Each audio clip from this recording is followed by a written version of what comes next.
Hello. I hope you are doing very, very, very well.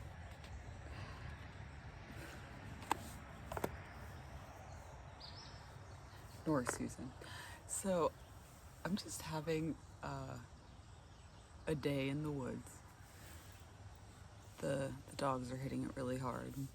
Spirit is lounging, living her best life. Ed's over there. Now very concerned. Oh, in there. I fucking forgot. I forgot that I shaved her. I did that. And I forget how ridiculous it looks until she stands up, because I left the tail last summer I shaved the tail, and you would think that would look even more ridiculous, like a rat, but having the tail be really fluffy, it looks even more ridiculous. I was just sitting here staring at the trees, looking at the leaves, trying to figure out what each type of tree is. I'm gonna mix this water with you so you can see that I'm not actually drinking a bottle of piss. It just looks like it. Well, a very dehydrated person's piss.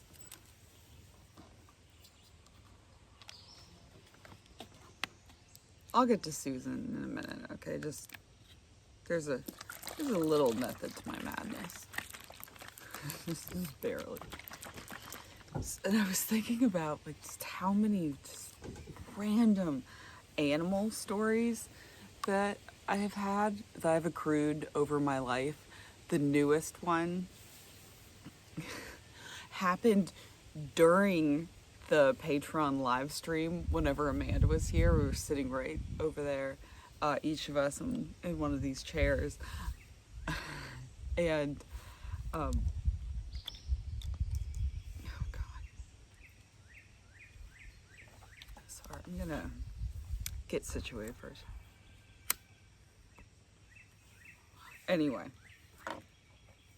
so we were each sitting in, a chair together, live streaming, and we look over at the chicken house, the chicken coop / guinea fowl coop, and I just see a guinea fowl fly out of it, and I'm like, that ain't good.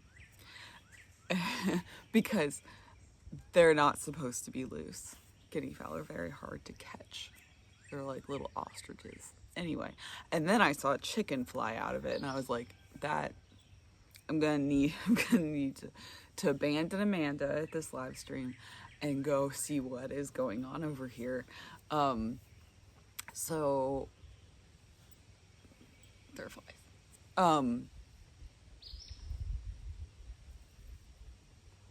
I go over, open the coop door. So I thought the windows would probably be okay to have them open. There's a window on the back and a window on the front of the chicken coop, because I didn't think many predators would come up here, and I had the stuff to do it. It just hadn't happened yet. So I look at the window on the back of the coop, and the screen's out, and I'm like, shit, well, that's how those got out. All the while thinking, live stream is happening, I need to figure out what's going on quickly and get back to it. And then I look at the ground of the coop, floor of the coop, if you will, and there's a dead chicken laying there. I check on them at least once a day, but I hadn't checked on them that day yet, and so I close the window, and then I pick up the dead chicken, because chickens will, they'll kill mice, they'll kill snakes, they're attracted to red. If they get injured, you're supposed to paint this blue chicken safe paint on their wounds so the other chickens won't peck at red because they hate red. Also, back in the day, like in the 20s and 30s, I don't know why they wouldn't just make the little glasses blue, but they actually had little chicken glasses. And it sounds like bullshit, but it's not. Metal, and then it would have like 2 little lenses, and I think they were actually red, so it's like nothing red would stand out because everything would look red. It'd be better if they had made it a different color that the chickens weren't attracted to. I think maybe they were like hulks, like just always a low level of rage because they just saw red all the time. I don't know if the chickens hulked out or not in the 20s, but anyway, so I pick up the dead chicken because I can't leave it in there because it'd be a mess. And I'm like, they're too loose. They're contained for now. I'm going to just get back to the live stream. And so I take the dead chicken and I come back over to my sister, Amanda, who's still talking on the live stream, but like mostly just horrified. And like, she's like, I don't know what's going on. I don't know what's going on. And then I step out with the dead chicken. I don't remember if I was holding it by the neck. No, I was holding it by the feet. It didn't have any marks or anything. I don't know how it, sorry, Susan. I don't know how it died. So Amanda's like horrified and like, oh no. And she's not telling the live stream, like the people in the live stream, what she's seeing. She's just freaking out. And so then I come over into the frame and I'm holding a dead chicken. Like, it's not funny, but it is ridiculous. And I've found in life that my reaction to horrible things happening and just ridiculous things is to laugh, because you're gonna get through it. It's gonna be fine. And I'd rather be someone and be with people who laugh and make light of horrible situations than with someone who doesn't. If you've seen enough shit, you know it's gonna be fine. And you're gonna laugh about it later anyway. Might as well laugh while it's happening. Right, Susan? If you don't know who Susan is, I'm gonna get to that. She's fine.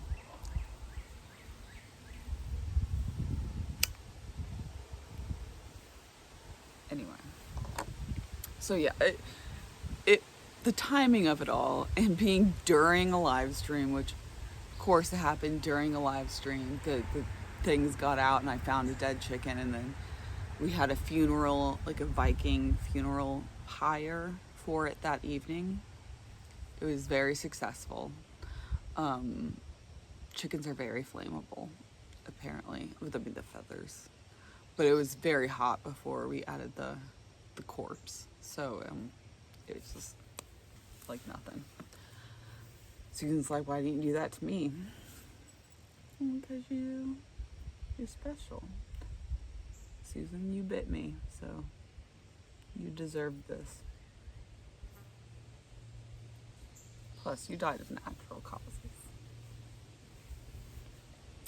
So I was just thinking, like, just I guess being around animals and having animals my whole life is what makes me have so many animal stories. Like, also whenever Amanda and I were growing up, we would always just end up with like snakes and bunnies and rabbits and was it a chipmunk? It was a chipmunk, moles. Because of the cats, we had outdoor cats and we lived close to woods, not as much woods, not as in it as I live now, but it gave me a taste for it, and I knew that I would like it. Yeah, I have shorts on. So yeah, one time Amanda and I wrangled a chipmunk away from our cats, and Amanda had gloves on, and we were carrying it down to the woods to let it go, which if we could get something away from them quickly enough, we would always rescue it. That is a guinea fowl. If you hear that, they are ridiculous creatures. They're all named Amanda, after my sister. Lovingly. Of course, lovingly. But, yeah, so she was holding the chipmunk this time, in gloves, and it was struggling really hard, apparently, because it couldn't breathe, but we didn't know that was what was wrong. And so she just kept squeezing it tighter and tighter, because we were walking out to the woods that were away from the house to set it free. And so we get to the edge of the woods, she sets it free, and it just goes bloom. And she had squeezed it to death. And that's not funny either. We were trying to rescue it, but the way that it, like, she thought she was freeing it, and it would like leap into the grass, but it just thunked. It was kind of funny. So then it was like a whole thing. It was no longer a rescue mission. It was I found out when I was little that chipmunks, small squirrels, and small moles. God, you look ridiculous, Sophie. I'm sorry, but she's so much happier now. Fit in the mini M&M plastic tubes, as a casket, which could then be buried as the animal's funeral. So then the chipmunk, it also had been squeezed to a better shape to fit in the tube to be buried, because if I remember correctly, which I think I actually do, it had her finger marks in it. We had never killed anything on purpose. Ever. Contrary to what Amanda and some other people think about the squirrel. I did not kill the squirrel. It died because its arm was infected, which was how I caught it to begin with. But anyway, no, Sophie is very old, and which is why she is saved. Normally, I mean, a dog's fur regulates temperature, it's fine. But Sophie is not very good at maintaining herself, and she hates being brushed. And so in the summertime, she's mostly Great Pyrenees, and her coat just gets way too hot for her. So it's a lot easier on her, like, internal organs and everything, just to, like, be nude. So I shave her every summer, and then it all grows back, and I do it again.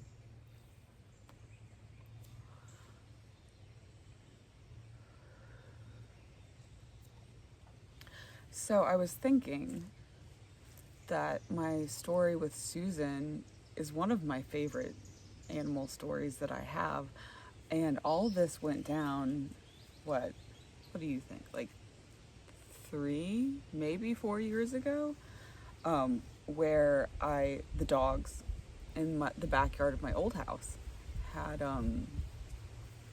cornered a squirrel that was very docile, and I scooped it up, and I was like, I was gonna take it. It was in the evening, like late, and I was like, I'm gonna keep this thing, and I'll take it to an animal rescue tomorrow. I always have the best intentions.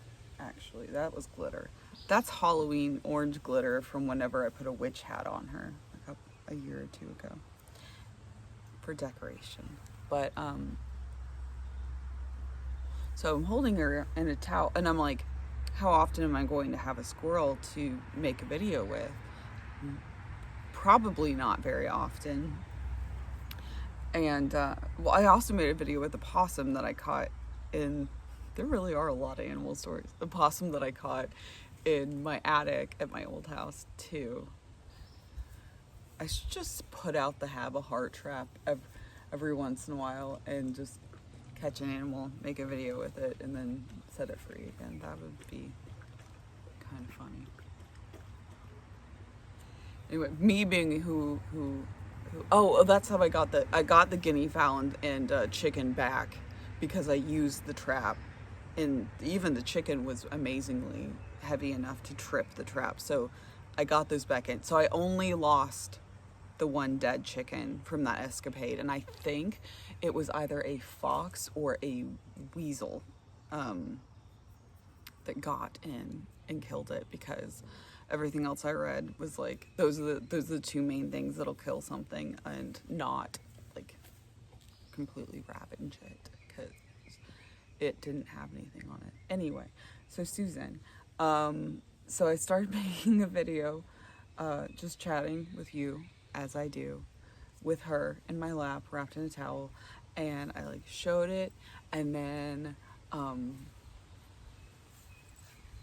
I was petting her. I was like trying to get like her little head up so I could show, and she like came out of her stupor of her arm infection was really bothering her, I guess. And she came out of her stupor and remembered that she was a squirrel, and she bit my middle finger really hard, so hard that you could hear it on the camera.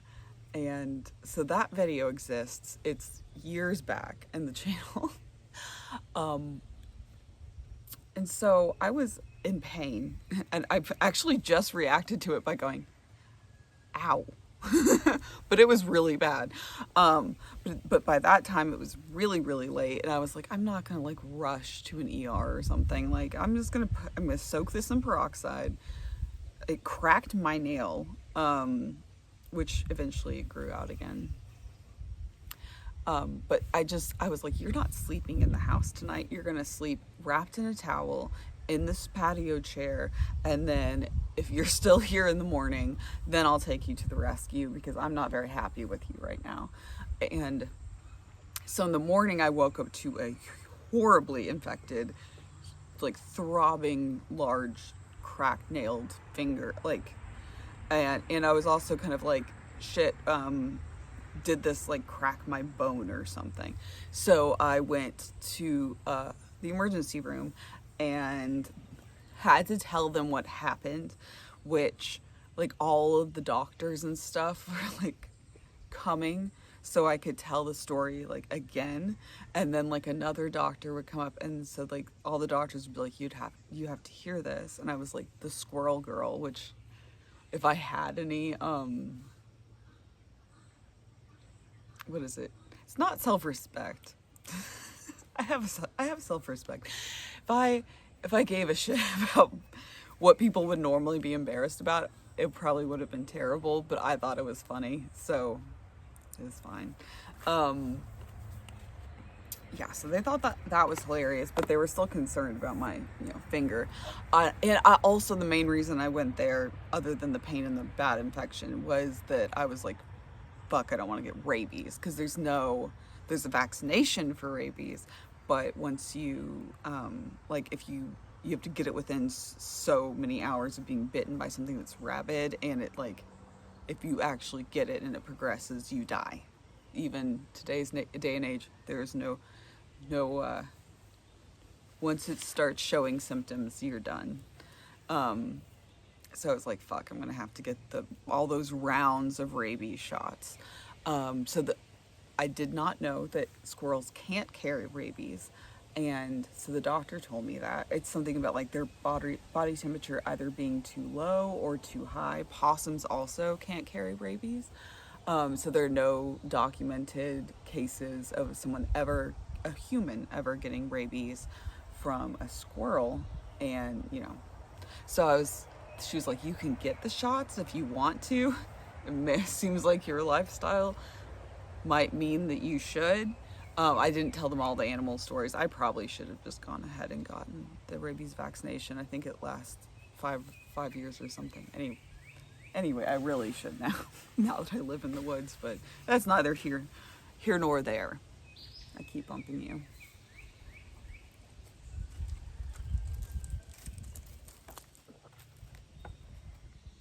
It's not, I mean, she's real, but she's not actually alive, so it's okay. This is very confusing for you because she's normally up on the shelf, and I don't know if you've ever even noticed her before. Don't worry, I don't stuff the dogs when they die. Okay, shoo. Are you gonna sniff her tail? Okay. Don't run off with her. She's one of my most prized possessions.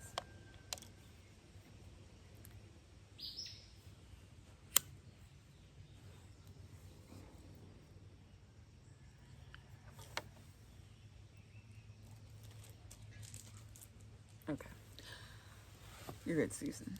So, yeah. Well, as I'm in the emergency room. Oh yeah, sorry. No, back it up. My stories always go all over the place because that's just how my brain works. No, when I woke up, the finger was fucked up, but I was also like, okay, what about the squirrel? Do I need to take it to a rehab place? So I go out on the deck. Squirrel's dead. I'm like, okay. She had succumbed to her what had made her so lethargic to begin with, to be able to catch a full-grown squirrel, which are not like something you can normally just scoop up. She was at the end of her life anyway. I thought I was going to be able to save her. I wasn't. I did not kill her. Anyway, so I just like leave the squirrel on the deck because my finger is pressing. And so as I'm in the emergency room, they're doing x-rays to make sure my bone wasn't crushed because it was that bad of a bite. They thought it could be, and it certainly felt like it could be. But no, it was just that my nail broke and then it grew out and it was fine. So they actually didn't do anything. They didn't give me a shot for anything because it couldn't have been rabies. So it was basically like take some Tylenol. Oh wait, no, they did. They gave me, what am I talking about? They didn't give me anything. They didn't give me anything for rabies. They gave me stuff for infection. They gave me, antibiotics. Duh. And they told me that they were the strongest antibiotics that they could prescribe, and that if it didn't go down soon, that they would have to check me in to the hospital and do a antibiotic IV drip. Sorry, I've been chilling all day, so my mind's pretty blank and calm. And yes, they very much gave me something for that. For the infection, but I was thinking of the greater thing, which was the rabies. So yeah, squirrels can't give you rabies. You learn things. You live and you learn. As I was sitting in the room, I was like, you know what? That squirrel. I used to collect taxidermy, and I was like, that squirrel bit me, and now it's dead. And I've never had anything taxidermied before. But maybe I should. Maybe a squirrel sending me to the emergency room would warrant being something that I should get taxidermied. So I thought it would be funny and cathartic, because that was a very troubling experience, to have her taxidermied and be with me forever. So I got checked out of the emergency room, came home, found dead squirrel, still on back porch. I Googled the closest taxidermist to me, which I'm in Kentucky. At the time I was way up next to Louisville. Now I'm 2 hours away from Louisville in the south, almost to the Tennessee line. And found the closest taxidermist to me was in, I think it was Indiana. And it was just like a little cabin in the middle of the woods. So I called and was like, hey, if I drop off a squirrel, can you taxidermy it for me? And they were like, yes, ma'am, we can do that. And I was like, awesome. Well, I'm bringing it right now because I'm not putting this in my freezer. And so I put her in a like a plastic bag that had like a big happy face on it and said, have a nice day. I brought that to the cabin in the middle of the woods with the man in it, and like walked in, put it down on his table, and I was like, this sucker bit me, and I really want it taxidermied. And he looked at her, and he was like, well, that's your problem, is she's a girl and she's like moody. And I was like, cool, thanks. I'm not going to comment on the sexism because I'm alone with you in the middle of the woods in your taxidermy cabin, and I'm just gonna let that one slide for the sake of self-preservation. And then I was like, hey, can you taxidermy it? This was a very serious old man, and I was like, can you taxidermy her? Like actually what I asked was for him to taxidermy her with her little paws up like this, so I could procure my own fake finger and put it in her little hands, like she's gonna eat it like a corn on the cob or something.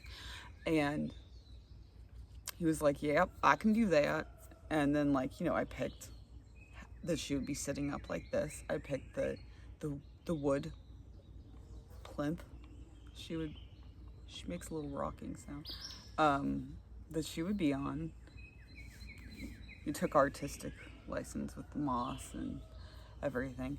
So apparently, like, he taxidermies with his son, who's probably about my age. And when his son came into work later, everyone thought that was very funny. And well, he thought it was funny. He thought it was a lot. He had a better sense of humor than the dad did. The dad just looked concerned for me. But the son got it. And so they ordered a finger, which I found out when the son called me, which is extremely realistic. And he asked what color to make the nail polish on the finger. And I was like, first of all, I didn't know you were gonna do the finger thing, but red. Now he didn't use real nail polish. I think he used lacquer and then like shellacked it because of the way that it's like cracking. I might have to repaint that nail. I think they're just trying to drive home that it's a female finger because maybe it looked a little masculine without any nail polish. I don't know. They just wanted it to be really custom for me. I forget how much was this? I think it was like $100. Just so you know, the going rate of getting a squirrel taxidermied in the middle of the woods in Indiana. Worth it. Best $100 I ever spent. So, yeah, it took a really long time because she picked a bad time to bite me, which was deer season. So they were already very busy. And I don't know, what was it? I remember like patiently waiting. It was impatiently waiting. It must have been like 5 or 6 months or something before I got her back. But now I have her. And I got rid of all my other taxidermy when I moved here, but I could never get rid of Susan. And so she's here with us. And I thought that you would enjoy that story. I was like, anyone who's joined the channel in years has no idea that this happened unless they went way back in the videos. And I guess just go to my videos and search for squirrel if you want to watch that one. The taxidermist also thought that she died from her arm because she didn't have any other injuries because I didn't kill her. But he said that was kind of hard because he had to like reconstruct it. See, this arm looks good. That arm looks shitty. I think a cat or something got to her.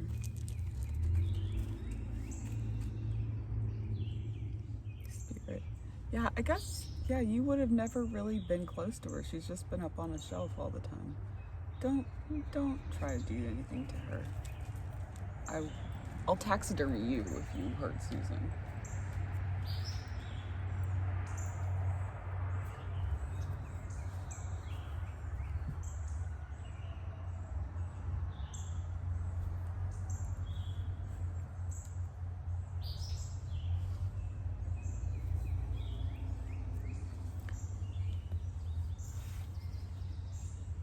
maybe being alone in the woods is, I don't know, it's the best thing that ever happened to me. So I'm like, maybe I'm going a little bit crazy, but I do leave the house. I do go out in society. I drive back to Louisville and go see my sister, my parents and stuff. So I do things, but I guess just when you are around where animals are, things happen. I keep turning her like she's a showcase item on The Price is Right. She's definitely aged. Aww. All the other taxidermy I've ever collected was antique. Very, very old. Birds and stuff, but... Oh, and I had a crocodile. Alligator. But... I just couldn't part with Susan. We're bonded together. My DNA is probably still in her mouth.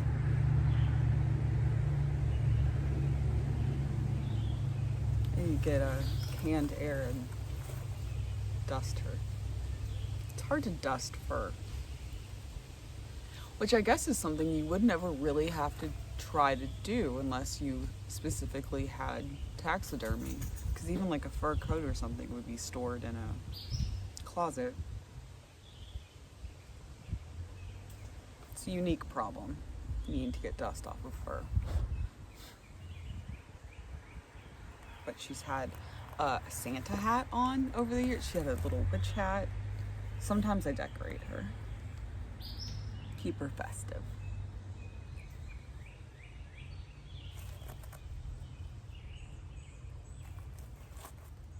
There's probably something wrong with me, but I don't care. I'm harmless. No, I feel like Norman Bates at the end of Psycho. They're like, look at her. She wouldn't even hurt a fly. And I'm like, I didn't hurt her. And Amanda was the one that killed the chipmunk. I would have held it lighter. And a fox or whatever killed the chicken. I did kill a chicken once. But it was because it was attacking all the other chickens. It was very evil, and it was making all the other ones bleed, and it was very bad. But I've never maliciously killed something. I did kill that rabbit. But that was in a class for how to butcher rabbits. And it was as humane as it could be, and it had a very good little rabbit life. Yes, it is still in my freezer. No, it's in Amanda's freezer. It's in Amanda's freezer because I brought deviled eggs to Thanksgiving and I didn't have an already frozen ice pack, and the rabbit was big and already frozen, so I put it in the cooler to keep the deviled eggs cold, like an ice pack. And then I was like, I have 2 of these rabbits. I'm going to put one of them in your freezer. So I have one in my freezer, and Amanda has a rabbit in her freezer, which she'll have to explain that to someone at some point that's putting something in her freezer, that she has an insane sister who used a frozen rabbit as an ice pack for deviled eggs. It worked. The eggs were still cold.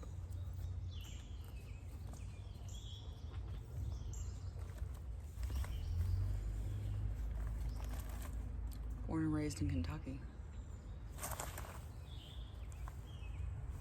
Anyway, I thought we could hang out, share some animal stories.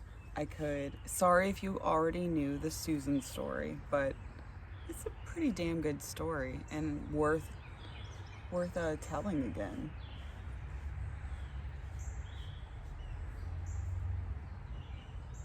You never know what's gonna happen. And I love that. I don't love that I found a dead chicken, but I love that all that happened during a live stream. When I met Coos, when I went over to Europe, first time I met Coos the first time, he was like, I thought that Well, no, I met Kuz the first time when he came to America. But anyway, when wild things were happening,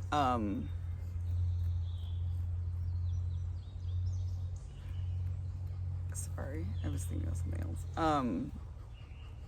Kuz was like, I thought you made up all of these things, like, or embellished them. He's like, I had no idea so much random shit actually happens to you. And I'm like, it does. It actually does.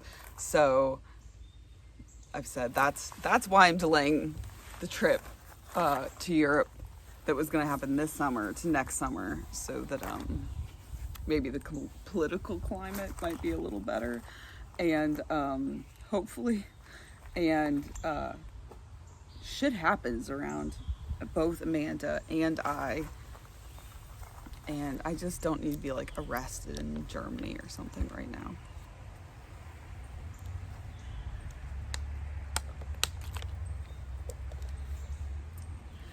We will see you. I'm sure you'll see Susan again. She's always around. Will be forever. The finger jiggles when I sit it. Oh, I love it. Anyway. We will see you next time, and I hope that you have a lovely day.